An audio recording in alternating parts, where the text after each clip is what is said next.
कर्नाटक में कुर्सी की जंग में सिद्धिरमैया भारी पड़े हैं। कांग्रेस ने उन्हें राज्य का अगला मुख्यमंत्री बनाने का ऐलान कर दिया। इससे पहले सिद्धिरमैया और डीके शिवकुमार के बीच 4 दिन तक चली नुराग कुश्ती, लेकिन आखिरकार बाजी क्यों और कैसे सिद्धिरमैया के हाथ लगी, आइए आपको बताते हैं वो 5 वजह जिनकी वजह से कांग्रेस हाईकमान ने शिवकुमार की जगह सिद्धिरमैया को चुना। नमस्कार, आप देख रहे हैं न्यूज नेशन का डिजिटल प्लेटफॉर्म और मैं हूं पिनास त्यागी। दरअसल सिद्धिरमैया को अगला मुख्यमंत्री बनाने की खबरें पहले से ही आने लगी थी। उनके समर्थकों ने जश्न मनाना शुरू कर दिया था। सिद्धिरमैया की तस्वीर को दूध से नहलाया गया, पटाखे फोड़े गए। जरा इसकी तस्वीर भी देख लीजिए कि जश्न कैसा बना, और उसके बाद उन समीकरणों की बात करेंगे जिनकी वजह से सिद्धिरमैया मुख्यमंत्री की लड़ाई में शिवकुमार पर भारी पड़ गए। सबसे पहला है आगामी लोकसभा चुनाव का गणित। दरअसल देश में अगले साल लोकसभा के चुनाव होने हैं। कर्नाटक में लोकसभा की 28 सीटें आती हैं। 2019 की मोदी लहर में बीजेपी ने यहां 29 में से 25 सीटें अपने नाम की थी। कांग्रेस और जेडीएस को एक सीट ही हाथ लग पाई थी। अब कांग्रेस कर्नाटक विधानसभा में मिली जीत को लोकसभा चुनाव में दोहराने की रणनीति बनाने में जुटी है। इसके तहत वोट बैंक का जो गणित बैठाया गया है, सिद्धिरमैया को कर्नाटक का सबसे बड़ा ओबीसी नेता माना जाता है। उनका सपोर्ट बेस अहिंदा है। अहिंदा का मतलब है अल्पसंख्यातरु यानी अल्पसंख्यक, हिंदू लेदावरु यानी पिछड़ी जातियां, और दलितारु यानी दलित। कर्नाटक में लिंगायत और वोकलिंगा सबसे बड़ा वोट बैंक है। कांग्रेस की रणनीति अहिंदा वोट बैंक को एकजुट करने की है। कर्नाटक में दलित, मुस्लिम और आदिवासियों की आबादी लगभग 39% हो जाती है। सिद्धिरमैया की अपनी जाति कुरुबा के लोग भी करीब 9% हैं, और ये पूरे कर्नाटक में फैले हैं।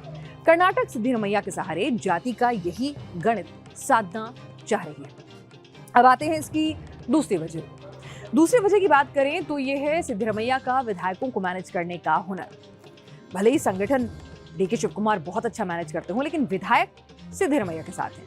उनकी यही काबिलियत कर्नाटक के नतीजे आने के बाद हुई पार्टी विधायक दल की बैठक में भी सामने आ गई। सिद्धिरमैया और शिवकुमार में सीएम पद को लेकर नुरा कुश्ती के बीच इस बैठक में कांग्रेस पार्टी ने अपने विधायकों के बीच एक गुप्त सर्वे करवाया था, जिसमें उनसे सीएम पद को लेकर पसंद के बारे में पूछा गया। बताया जाता है सूत्रों के हवाले से कि अधिकतर विधायकों ने सिद्धिरमैया को ही सीएम बनाने की बात कही। खबरों में तो यहां तक दावा किया गया है कि कांग्रेस के 135 में से 90 विधायक सिद्धिरमैया को ही सीएम देखने के पक्ष में हैं। हालांकि डीके शिवकुमार ने इन खबरों को खारिज किया था। उन्होंने कहा था कि पार्टी के 135 विधायक उनकी ताकत है। सिद्धिरमैया को राजनीति का माहिर खिलाड़ी माना जाता है। विधायकों को उनके पाले में करने में उन्हें महारत हासिल है।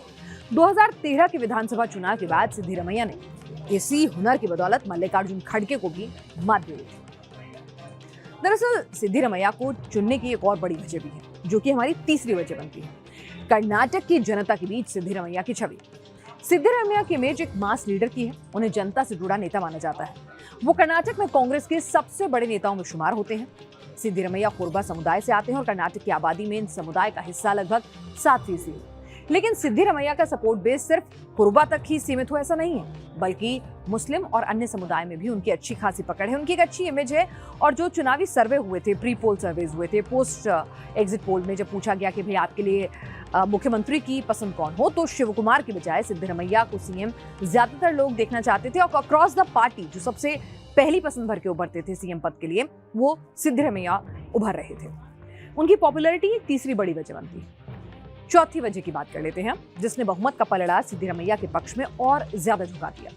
वो है सरकार चलाने की उनकी काबिलियत। 76 साल के सिद्धिरमैया को कुशल प्रशासक माना जाता है। सिद्धिरमैया के पास कर्नाटक में मुख्यमंत्री रहने का पहले से अनुभव है। 2013 से लेकर 2018 तक उन्हें बतौर मुख्यमंत्री 5 साल का अपना कार्यकाल पूरा किया था। उन्होंने अपने राजनीतिक जीवन में 12 चुनाव लड़े हैं और उनमें से 9 में जीत हासिल की है। सिद्धिरमैया को गांधी परिवार, खासकर राहुल गांधी का भी सपोर्ट माना जाता है। ये कांग्रेस के मौजूदा अध्यक्ष मल्लिकार्जुन खड़गे के भी करीबी कहते हैं। जेडीएस से निकाले जाने के बाद सिद्धिरमैया को कांग्रेस में लाने में खड़गे की अहम भूमिका रही थी। और अब बात कर लेते हैं 5वीं और आखिरी वजह की, जो शिवकुमार के खिलाफ रही। वो है उनके खिलाफ दर्ज क्रिमिनल केसेस। दरअसल डीके शिवकुमार हालिया चुनावी हलफनामे में डिक्लेयर कर चुके हैं इनके खिलाफ 19 आपराधिक केस दर्ज है। इनमें से 2 केस ईडी ने मनी लॉन्ड्रिंग एक्ट के तहत दर्ज किए हैं। सीबीआई भी उनके पीछे लगी है। करप्शन, टैक्स चोरी, आय से अधिक संपत्ति के मामले भी चल रहे हैं। 2019 में वो 50 दिन तक जेल में भी रहकर आ चुके हैं। ऐसे में कांग्रेस को शायद ये लगा है कि अगर एजेंसियों ने शिव कुमार के ऊपर शिकंजा कसा तो बीजेपी उसे भ्रष्टाचार के मुद्दे पर घेर सकती है।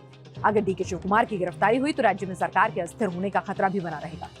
इसके अलावा सिद्धिरमैया की तुलना में शिव कुमार का अनुभव और जनता के बीच अपील भी कम है। वो वोकलिंगा समुदाय के नेता हैं जिसका असर ओल्ड मैसूर तक ही सीमित माना जाता है। यानी कि डीके शिव कुमार संगठन बहुत अच्छा चलाते हैं, पार्टी के लिए पोल फंडिंग भी मैनेज कर लेते हैं, लेकिन ये तमाम 5 वजह सिद्धिरमैया से उन्हें काफी पीछे कर देती हैं और यही वजह है